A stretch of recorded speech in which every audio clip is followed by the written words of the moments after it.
অনুরিমা, এখনো তোমাকে মনে পড়লে বুকের ভিতর ঝড় বয়ে যায়। তুমি হয়তো জানো না, কত শত ঝড়ের রাতে তোমার অপেক্ষায় জেগেছিলাম। তুমি এসে দরজায় কড়া নাড়বে, শান্ত ভঙ্গিতে ওপাশ থেকে বলবে, দেখো আমি ফিরে এসেছি। কিন্তু তুমি আর ফিরলে না। তুমি হয়তো জানো না, তোমার সঙ্গে কাটানো প্রতিটি মুহূর্ত আজও আমার মস্তিষ্কের চারপাশে পৃথিবীর মতো করে ঘুরপাক খায়।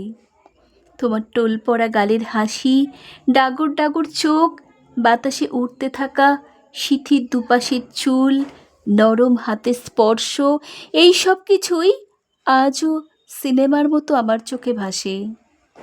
এই তো বছরখানেক আগেও আমাদের ইচ্ছে ছিল একসাথে বৃষ্টিতে ভেজার, একই চায়ের কাপে মুখ পুড়িয়ে চা খাওয়ার, রাতের জ্যোৎস্নায় একই আকাশের নিচে বসে পূর্ণিমা দেখার। অথচ আমি দু চোখ ভরা কান্না নিয়ে তোমার চলে যাওয়া দেখেছিলাম। চোখের সামনে আকাশের মতো নিমেষেই তুমি বদলে গেলে। আমি পারিনি তোমাকে ধরে রাখতে, শুধু অবাক হয়ে তোমার চলে যাওয়াটাই দেখলাম।